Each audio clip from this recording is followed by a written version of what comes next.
Hey guys, Spectre Minecraft here, and today I'm going to show you how to make this. Hey guys, Spectre Minecraft here, and today I'm bringing you guys this tutorial. I'm going to be showing you guys how to make a secret fireplace entrance. And when you open it, it puts the fire out for you so you can walk in, and you can have like a passageway back here. You can have it keep going if you want. I just had a little grungy looking room, and when you hit the switch it closes it back up for you without moving the netherrack there. So it's really handy, and you just light it back up with flint and steel. Again, it puts the fire out for you, and to close it, it doesn't move the netherrack. So it's pretty handy little design, and I'm going to show you at the back here. It looks pretty messy, so I'm going to make a new one for you. But the only reason I really made this tutorial is because everything in this is rather quite simple, except for the little mechanism here that I have to do to make the netherrack go up and down twice, which normally that would only happen if you use a button. But if it's a constant redstone train, what I'm going to show you here is, so what we have is a redstone torch set up to the line that's going up to keep the pistons up, so that's why the netherrack's up. When you hit the switch, it powers this. Whoops. Yeah, I need to get that cow out of the way. Okay, I'll just get... You know what? Yeah, okay, if he's gone. So, you hit this, and it powers it twice. So, first of all, this powers and turns this off so it goes down. But then this one goes around. It takes a little bit longer to get there, but then it repowers it. And it goes back up. And when you turn it off, absolutely nothing happens, because the redstone torch goes back up by the time that this side turns off. So then it works pretty well. So I'm just gonna grab a bed and sleep, and then I'm gonna show you guys how to set this stuff up with all the relays and stuff, blah blah blah, tomorrow. Alright guys, so I'm back, and I'm going to show you guys how to set this up, starting from ground base, the very bottom point. So you need sticky pistons, of course. So we're gonna set up 1, 2. You can delete the ones on the bottom here; those are not necessary. However, I was just putting them like that to yeah. So what we have here is that the entrance, the one on that's closer to the bottom, is actually at the back. So this is gonna be the front, and then we have this. So right here actually is going to be the slabs on the front of the door. So we'll put the slabs on. Those are actually going to be shot up into the air once the whole contraption here is activated. There's the netherrack, and then once you turn them on, I'm just going to put a redstone torch down and turn them on, just to show you guys what it's like. Those redstone torches are not going to be there later on, and then I'm going to just build the rest of this thing up around it, just so you can sort of understand how we got at this. So 1, 2, I extended the slabs, and then you can have some little roof thingy that goes up around it. It looks pretty nice. There you go. And then the walls are going to be behind that. So the walls, the back of it, it's going to be cobblestone or anything. You could do like cracked stone.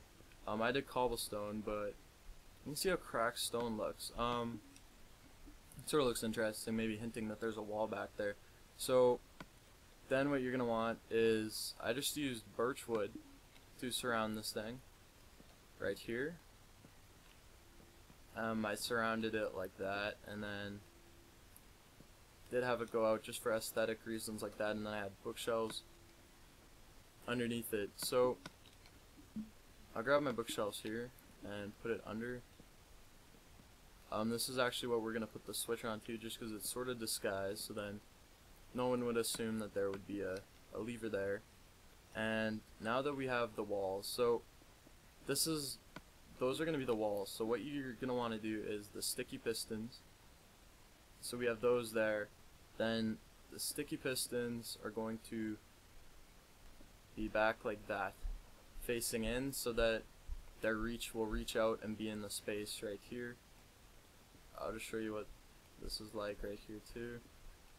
So that we got the sticky piston set up, basically like that. Alright, so now we have all the pistons set up. So now what we want to do is simply set up all the redstone behind them. So the lever is going to be right here, and this part's simple. All you need is a type of block. You can get it like there. You're going to need redstone behind this, obviously, and like that. Now you just want redstone attached to all of the pistons except for the one with the netherrack. The netherrack one does not get is not attached to the same stream. And actually behind here I'm just gonna put the pistons, I mean the repeaters that you're gonna set up for that, like that. And this simply goes around. So once this is turned on, that goes, and then these push out, and then I'm going to have this on the same level, just like this. But when you're making this, maybe you might want to make it lower down. But just because it's easier for me at the moment, I'm gonna have these blocks right here and this redstone line on this level here. However, it's actually better if you have it lower down, because then it helps you have more space behind for the actual room or passageway, whatever you want. But this way does work fine, so it doesn't matter. You can always build around it. So once you have all the pistons activated like that, just make sure that they close at the same time. I'll put some cobblestone back there. Right there and right there. Now, yeah, so now they go accurately. This side has 2 pistons because this side goes 1 piston and then the second piston before it activates. So now what we want to do is simply, I'm going to take the redstone stream from here just because it's simpler, and make it go down like this so that it goes to that one. And same over here, I'll have a repeater that's going to connect to the whole redstone thingy-mabob going on over here. And this relay, or you're going to want to time it to 4. We're going to give this side an extra repeater, because this side is going to need an extra one, just so that we make sure that the redstone carries. So now, when you hit your switch, this one is a bit behind. Which one was behind here?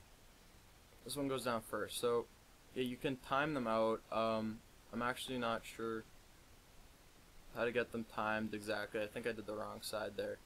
This one should have had an extra time there. So yeah, just make sure that the times work, and that's step 1, guys. So I'll be right back. Hey guys, Spectrum here, and I'm back. So for part 2, once you have this set up, so it looks sort of like that. The only thing that we don't have connected is the netherrack. So for this part, you're gonna want to have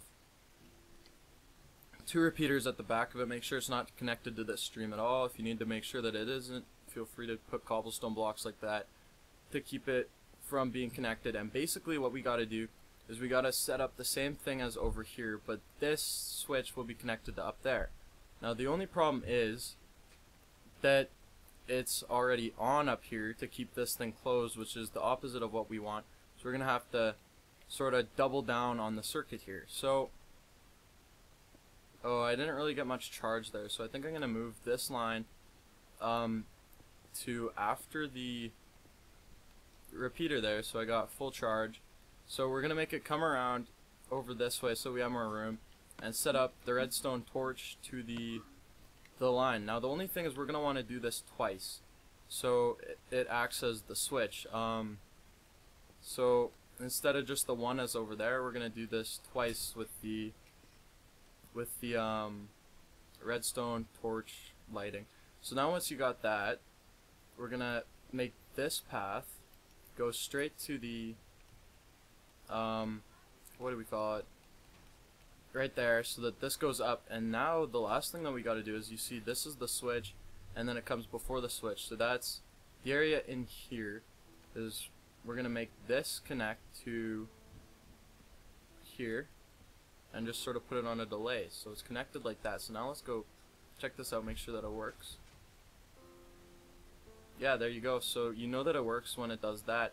And now you can make this look a little fancier. You know, the floor is going to be on this level, obviously. So then you'd have the floor sort of go out here. Same with, I like using spruce wood because it looks sort of like a dirtier wood. Maybe it's like there's lots of dirt on it, it's like unkempt, it's not very clean, just for like a dingy back room where you plot an assassination or something like that. Or as well, you can have the trail, and this is what I mentioned at the start of the video. If you want this lower on the ground and this lower, is if you have this as an actual trail to a cave that goes off somewhere so that the redstone is not in the way. Anyways guys, that's it for this episode. I'm gonna show you guys for 1 second here. The only thing is, you might, if you're using wood here, make sure that you have your settings at host options, fire doesn't spread, and we're gonna go like that. Oh whoops. So yeah, this is what it looks like, and when you want to open it, just go right in. So that's it for this episode, guys. Don't forget to put a wall, maybe cover it up. Feel free to work stuff on your own. I'm sorry for the background noise, that's my family's fault. But however guys, I love you guys. Don't forget to hit that like button and subscribe for more stuff like this in the future. If you haven't, maybe share it to your friends as well. I have lots of stuff like this all the time, so if you enjoyed this one, you'll definitely enjoy my other videos. Thanks guys for watching. Spectrum out.